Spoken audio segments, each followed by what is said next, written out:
Le 17 décembre 1950, un F-86 Sabre de l'US Air Force qui patrouille au-dessus de la Corée aperçoit en dessous la silhouette en aile à flèche d'un MiG-15 de construction soviétique. Le pilote du Sabre plonge et se place derrière. Le MiG zigzague pour échapper à la visée du pilote américain. Pendant un moment, il semble même y arriver. Mais il suffit de quelques minutes au pilote américain pour se placer en position de tir. La bataille pour la suprématie aérienne en Corée venait de commencer, en même temps que l'affrontement de deux idéologies.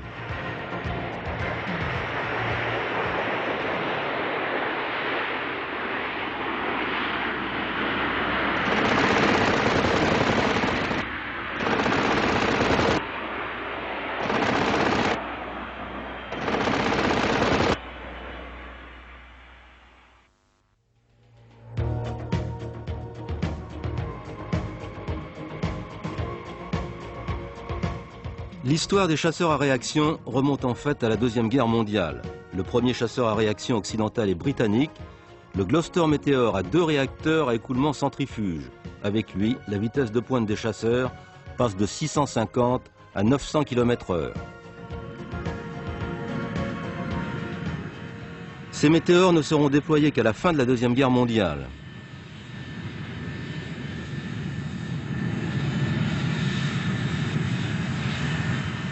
Ils intéressaient beaucoup les aviateurs américains, car à cette époque, l'Air Force n'avait pas d'appareil équivalent. En fait, le Météore ne sera engagé que dans très peu de combats, et les Britanniques préféraient le garder chez eux pour éviter qu'il ne tombe aux mains de l'ennemi. Il a joué un rôle essentiel. Il a servi à abattre les V1 tirés contre la Grande-Bretagne, et dans ce cas, sa vitesse représentait un avantage considérable.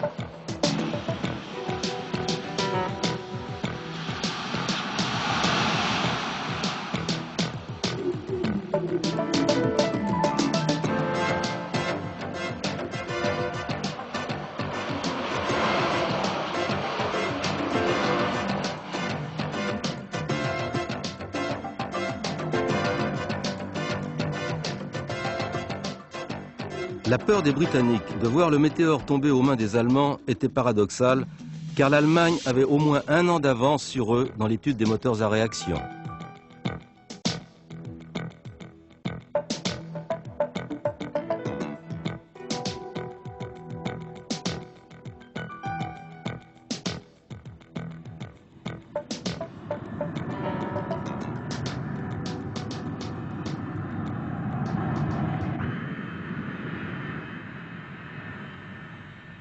Sur ces images, un jeune pilote allemand reçoit ses dernières consignes avant son premier vol à bord d'un appareil à réaction. Le meilleur était sans aucun doute le Messerschmitt 262, un excellent appareil propulsé par 2 réacteurs à écoulement axial, ce qui explique sa vitesse supérieure à celle du Météore. Son aérodynamique était également une réussite. Plus tard, d'autres modèles reprendront le concept de l'aile en flèche développé par les ingénieurs allemands pendant la guerre. Plus de 1500 262 sont construits. Mais sur la demande de Hitler, ils servent de bombardiers, ce qui n'était pas la meilleure façon de les utiliser. Plus tard, et au début officieusement seulement, le haut commandement allemand autorisera l'utilisation du 262, surnommé l'Hirondelle, comme chasseur.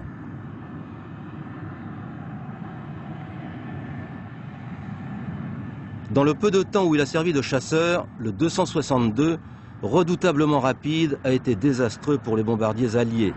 Mais il est arrivé trop tard pour sauver le Troisième Reich.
Les Américains, qui s'étaient concentrés sur l'amélioration des moteurs à piston, ne commencent à s'intéresser à la réaction qu'en 1943. Si la guerre s'était poursuivie plus longtemps, leur premier avion en réaction de combat aurait été l'excellent Shooting Star de Lockheed.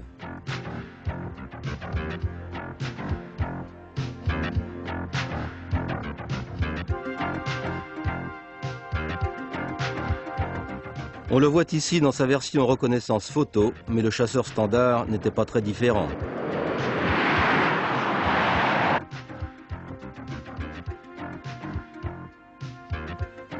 Le Republic Thunderjet était encore plus moderne, avec un fuselage au profil fin et un moteur à réaction plus puissant. Le P-80 et le P-84 avaient une voilure classique très peu différente de celle utilisée pendant la Deuxième Guerre.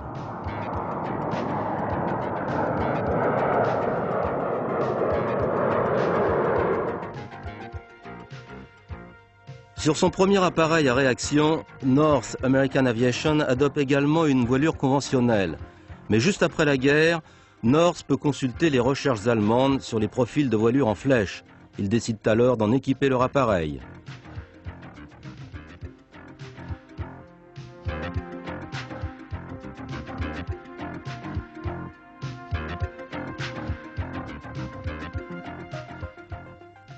Le F-86 était né. Finalement, il intégrera beaucoup d'autres progrès technologiques. Un empennage monobloc, des fentes automatiques sur les bords d'attaque de ses ailes et des aérofreins.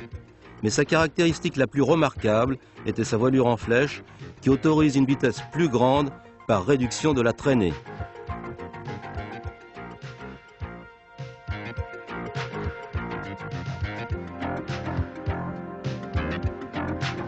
Le cœur du F-86, c'est son réacteur, un General Electric J47 qui utilise le principe de l'écoulement axial comme celui du Messerschmitt 262.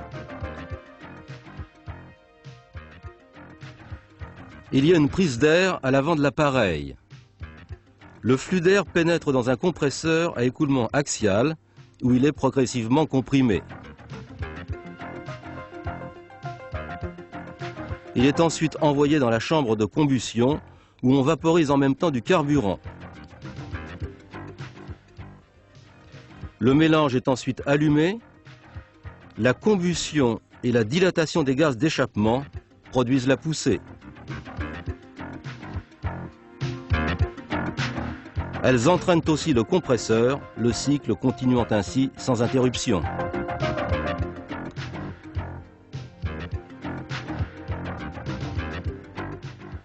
Le personnel au sol a dû lui aussi s'habituer à la poussée des réacteurs.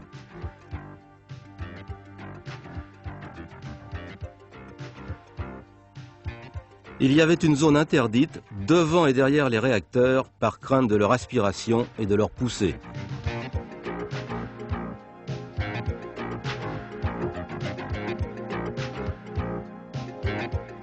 La consommation des appareils à réaction, comparée à celle des appareils classiques, était un handicap. Dans un chasseur, le moindre centimètre cube est occupé par ses réservoirs de carburant. Le Sabre, comme beaucoup d'autres avions de chasse, utilisait aussi des réservoirs largables qui amélioraient son rayon d'action.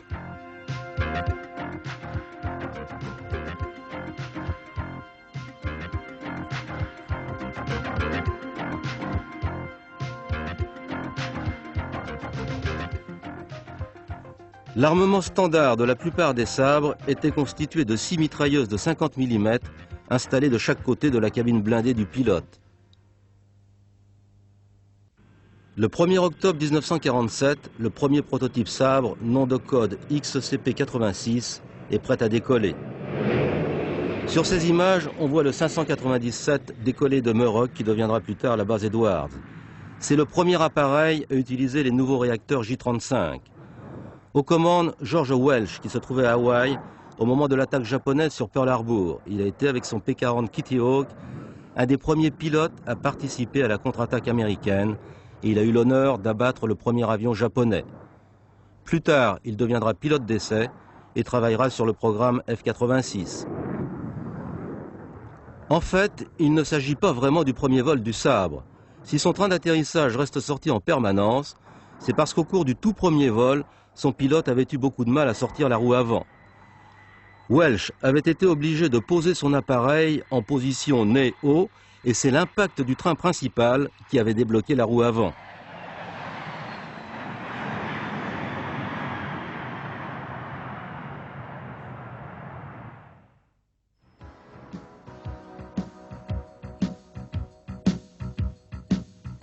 La production du sabre avait été planifiée bien avant le premier vol du premier prototype. Convaincu de ses performances et des avantages de sa voilure en flèche pour voler à grande vitesse, le gouvernement américain commande le 16 octobre 1947 33 F-86A et 190 F-86B.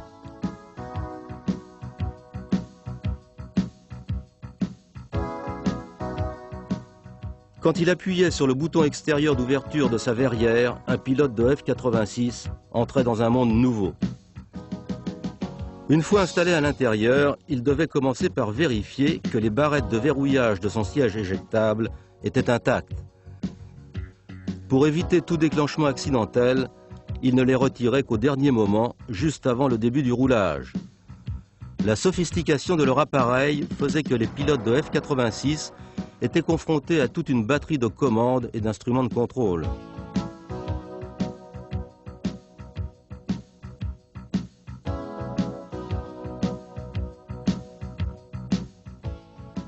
Pour un pilote, il était bien plus difficile de piloter un sabre qu'un avion conventionnel avec manche et palonnier. Il ne fallait utiliser qu'à bon escient les 2,5 tonnes de poussée de celui qui était à l'époque le chasseur le plus rapide du monde.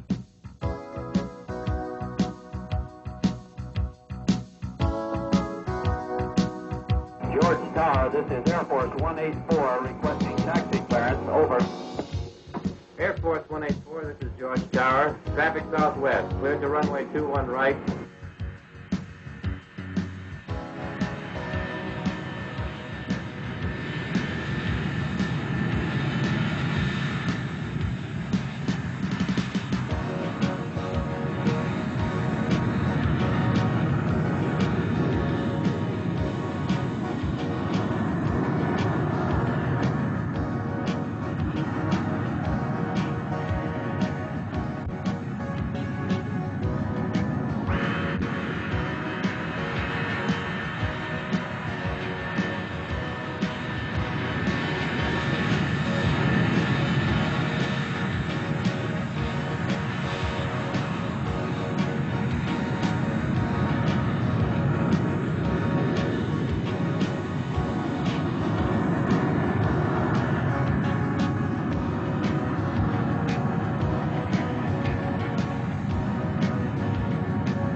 Une des différences entre les avions en réaction et les avions à moteur à piston est le temps mis par les réacteurs pour monter en puissance au décollage. Le problème se pose encore plus sur les bombardiers, mais il existe aussi sur les chasseurs.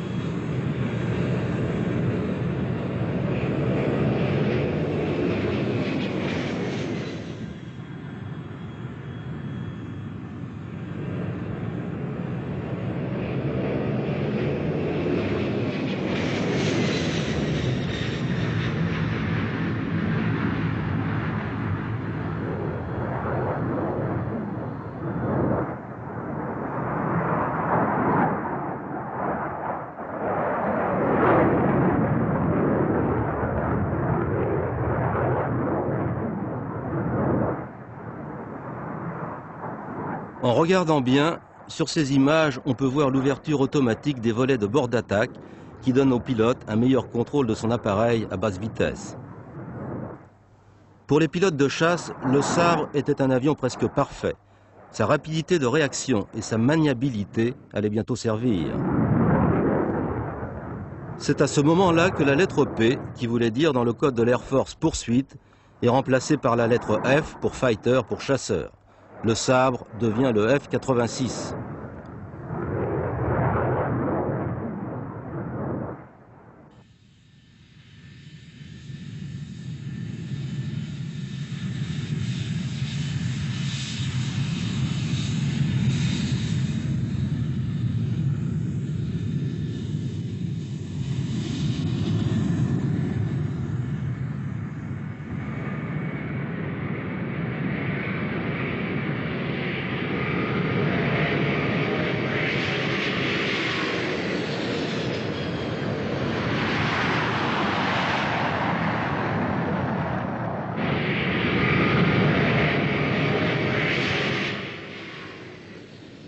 À la fin des années 40 et au début des années 50, l'Air Force organise un grand nombre de meetings aériens pour démontrer les performances de son sabre.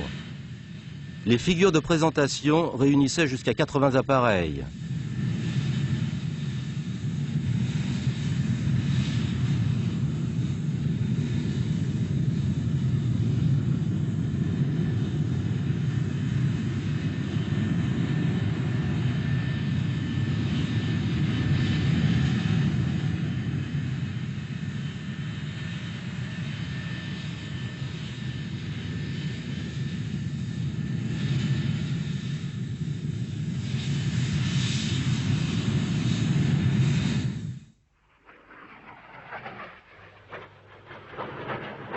Les pilotes avaient l'habitude de franchir le mur du son, mais pour le public c'était nouveau, et c'était une des attractions de ces fêtes aériennes.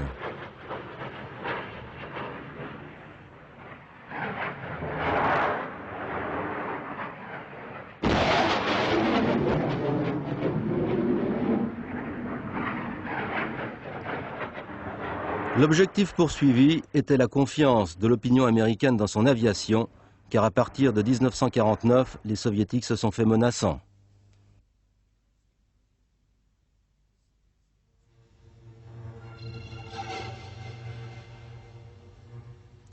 D'abord, la Russie avait réalisé un bombardier à grand rayon d'action, une copie du B-29 américain qui pouvait atteindre les États-Unis.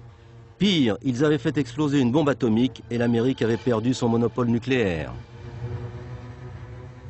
Avec en plus la détérioration des relations entre les deux nations, l'inquiétude en Amérique était grande.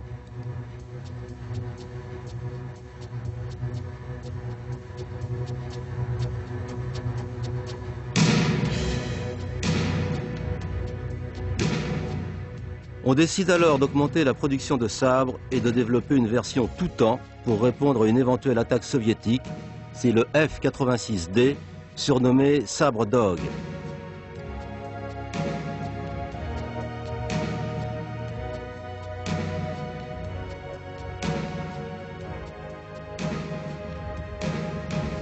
On installe également dans son fuselage un râtelier de roquettes non guidées, jugé plus efficace en cas d'attaque de bombardiers soviétiques.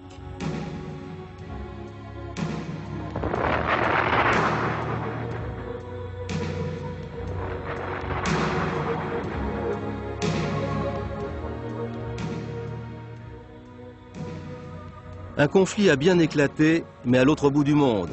L'invasion de la Corée du Sud par les troupes du Nord amène les Nations Unies à intervenir. Des B-29 américains sont vite déployés dans la région pour détruire les usines et les voies de communication de la Corée du Nord. À vrai dire, le B-29 n'était pas l'appareil le mieux adapté à ce genre de travail, mais il s'est quand même montré efficace et les États-Unis sont arrivés à prendre le contrôle de l'espace aérien en Corée. Surprise des pilotes américains, le 1er novembre 1950, quand ils aperçoivent le premier MiG-15 de fabrication soviétique. Cet appareil était bien plus moderne que ce dont on croyait capables les soviétiques. Les B-29, même avec tout leur armement, ne faisaient pas le poids face à ce redoutable chasseur soviétique. Pour contrer cette menace, le Pentagone envoie des F-86 en Corée. Ce sera le début du combat des MiG contre les sabres.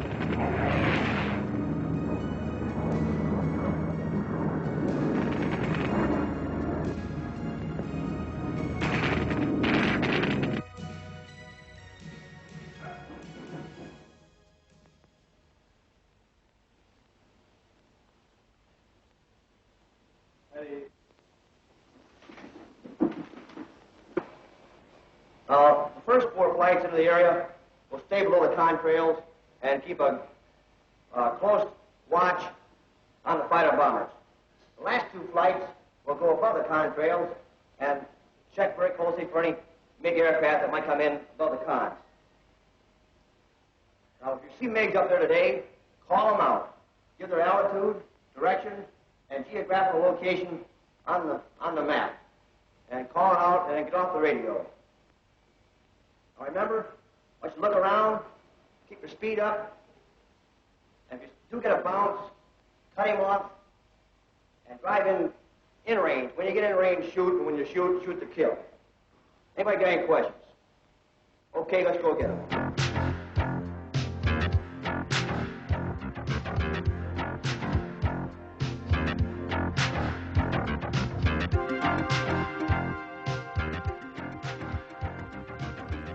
À la fin du briefing, les pilotes vérifient avec soin leurs appareils, leur vie et celle de leur équipier en dépendaient. La plupart du temps, les sabres volaient en formation de 4.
Tiger 2 here. I got a couple bogeys out there. One coming around at 2 level.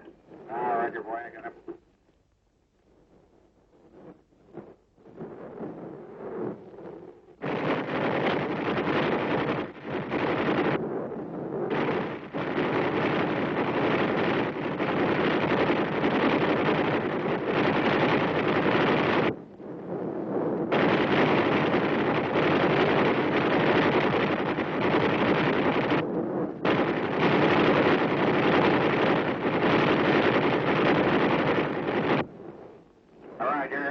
He's going down. You got him? All right, boy, that's a good deal. Winder, we got 4 of them coming in here on us at 7 o'clock. Hang on. Roger, Reed, we got 2 down here below at 3 o'clock position.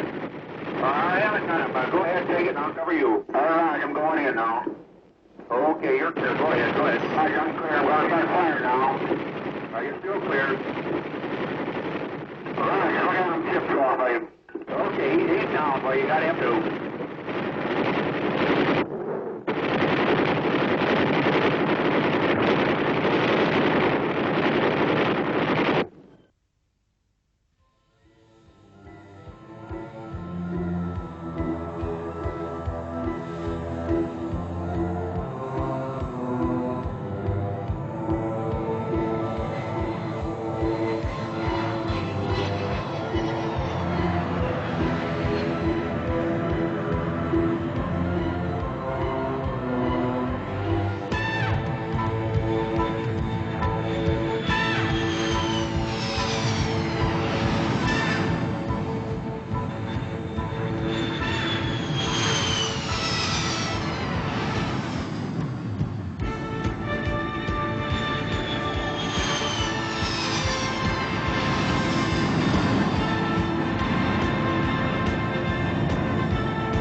En 1952, les pilotes américains s'étaient déjà beaucoup battus avec les MiG, et souvent avec succès, et comme pendant la Deuxième Guerre mondiale, un groupe d'as est apparu.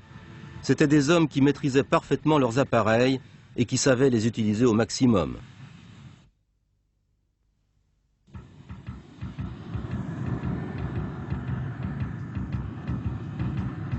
Le colonel Gabreski était un de ces as américains.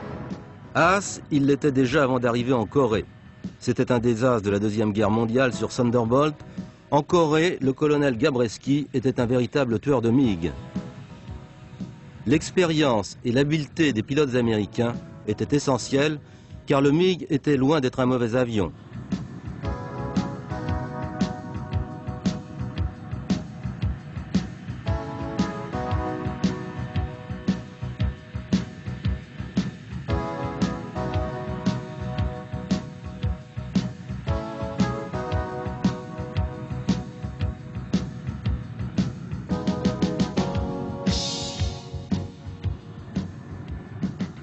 Il y a eu bien plus de MiG abattus que de sabres perdus, mais le MiG-15 était un très bon avion, supérieur aux sabres sur certains points. Pour comprendre comment il marchait, l'Air Force voulait à tout prix s'emparer d'un MiG. À la fin de la guerre, ils ont arrosé la Corée du Nord de tracts qui garantissaient 100 000 $ à tout pilote qui passerait au sud avec son appareil. Le commandant Roh va saisir cette offre et le personnel au sol de la base de Kimpo a dû être très étonné quand il a vu atterrir un MiG le 21 septembre 1953. Les pilotes américains se sont tout de suite mis à ses commandes pour se faire une idée par eux-mêmes.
L'armement du MiG était un de ses points forts. Il avait 3 canons, un de 37 mm et 2 de 23, installés dans une nacelle démontable qui pouvait être remplacée très rapidement.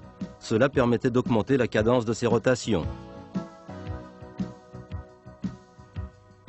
Le MiG emprunté était arrivé complet avec ses munitions, ce qui a permis de tester sa puissance de feu.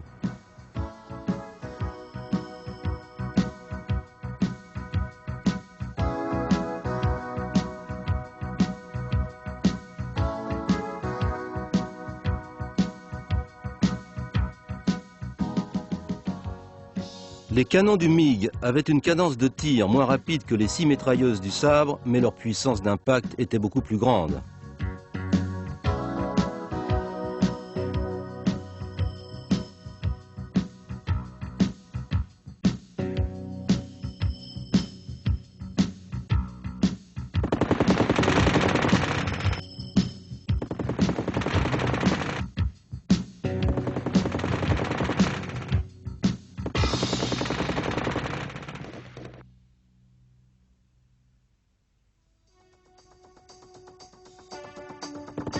L'armement du MiG a incité les États-Unis à développer pour leurs sabres un ensemble de 4 canons de 20 mm en remplacement des 6 mitrailleuses de 50.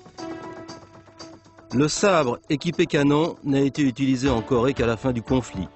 Il a permis d'abattre plusieurs MiG, mais pendant la plus grande partie de cette guerre, ce sont les mitrailleuses à forte cadence de tir qui ont fait le plus gros du travail.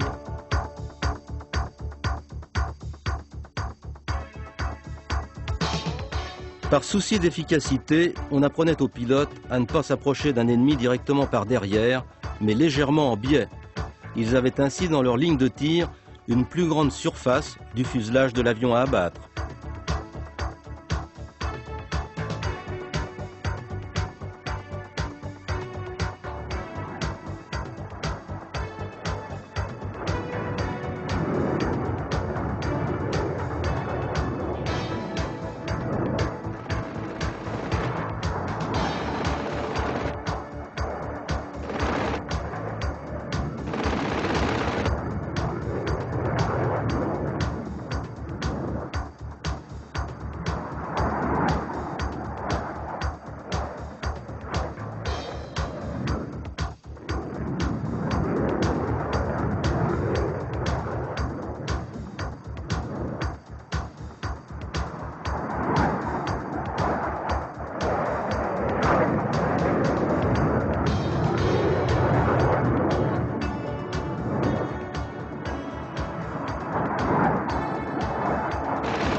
Les qualités du MiG et la puissance de son armement n'ont pas rendu la tâche facile aux pilotes de F-86.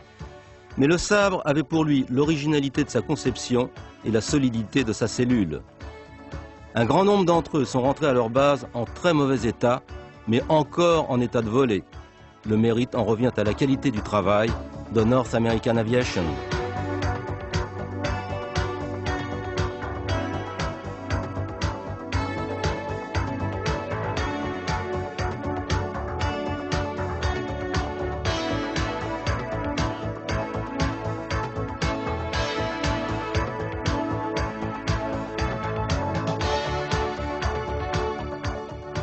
L'épais blindage du sabre était un de ses atouts. Il a permis de sauver la vie à un grand nombre de pilotes.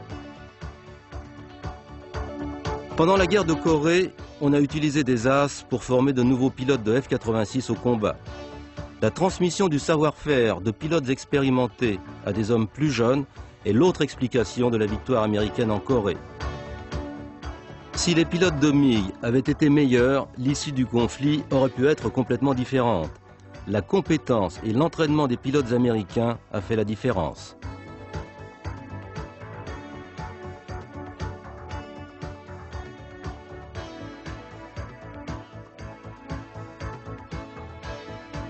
Pour les pilotes de sabre, s'habiller n'était pas une mince affaire. Ils devaient d'abord revêtir une combinaison épaisse et un blouson, sans oublier leur pistolet de 45. Ils avaient aussi un gilet de sauvetage, un parachute et un kit de survie, dans lequel on trouvait entre autres un radeau de sauvetage gonflable et une balise de détresse.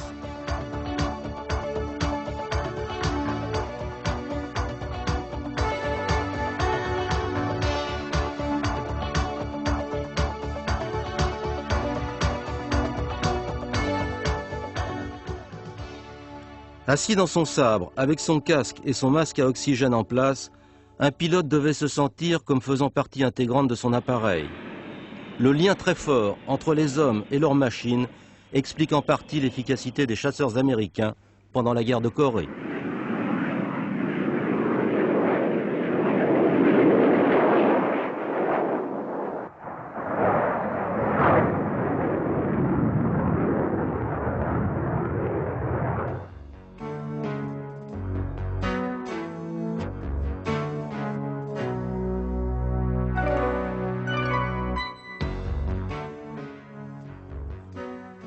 La conception du sabre en faisait un avion très souple d'utilisation.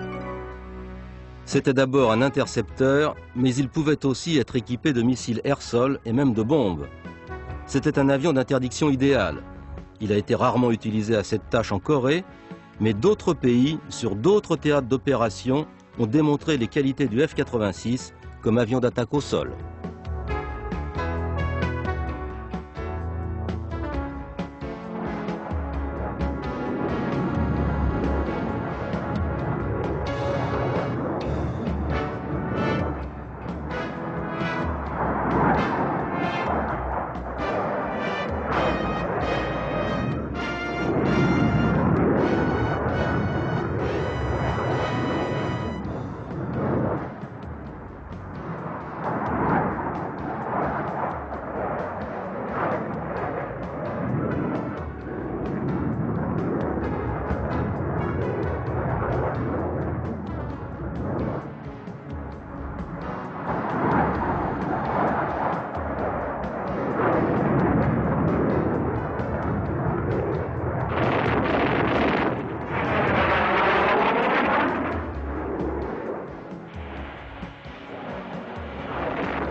À partir de 1955, les États-Unis ont développé des missiles autoguidés.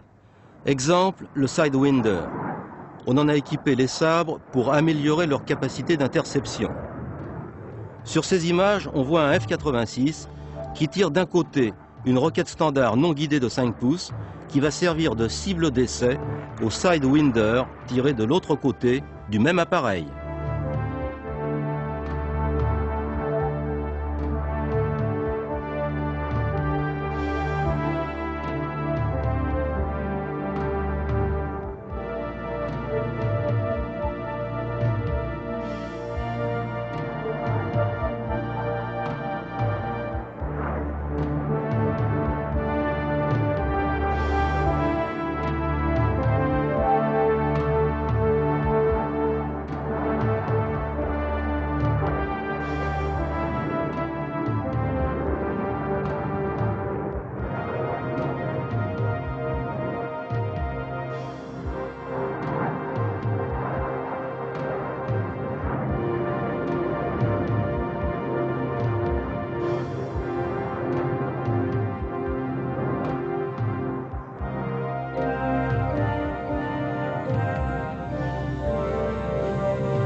Le Canada et l'Australie ont aussi construit des sabres. L'Italie et le Japon en ont assemblé, mais le développement le plus intéressant a probablement été réalisé en Australie.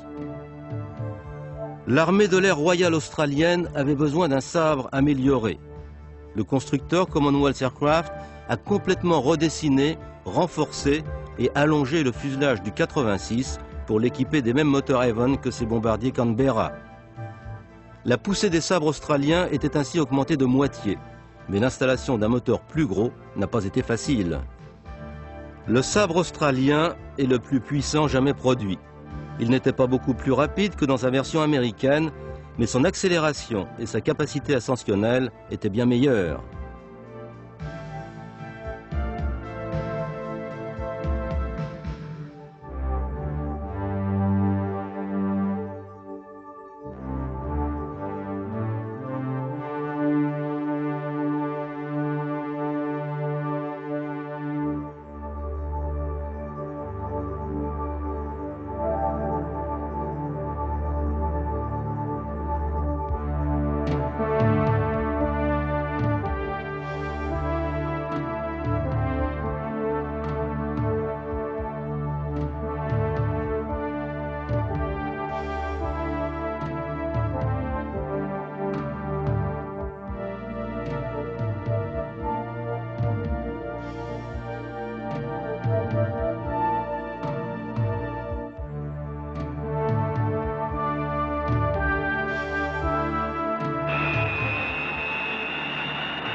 La grosse lettre P sur le côté de cet appareil indique que c'est un prototype.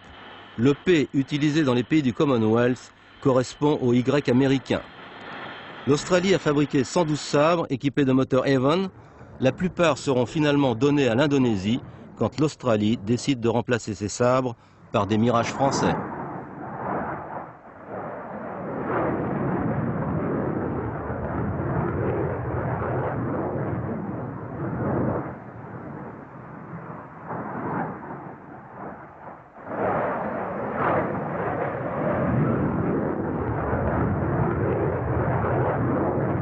Dans les années 60, le sabre était encore utilisé dans un grand nombre de pays, mais il commençait à dater.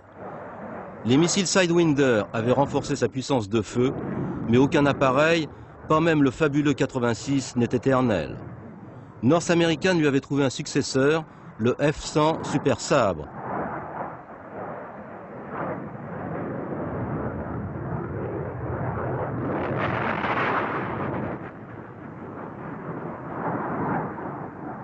Il était plus grand et volait à plus de 1500 km/h. Ici, on voit le premier Century à côté d'un F-86 Sabre Dog.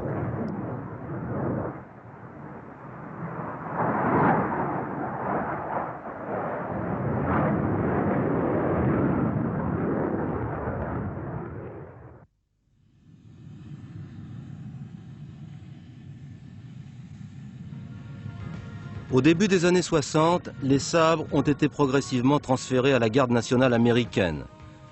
On voit sur ces images un pilote qui inspecte un des F-86 qui viennent d'être réattribués à la garde nationale. De cette façon, l'expérience de pilote vétéran et les qualités du F-86 n'ont pas été perdues. Aux mains des équipages expérimentés de la garde nationale, le sabre représentait encore une bonne défense de deuxième niveau.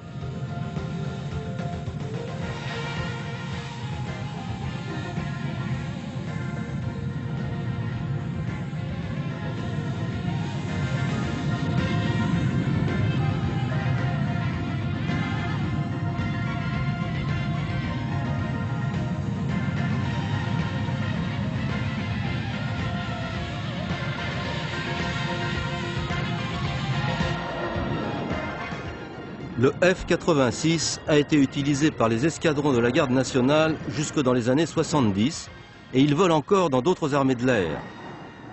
La conception du sabre remonte aux années 40, mais il a très bien vieilli parce que c'était un bon avion et bien construit.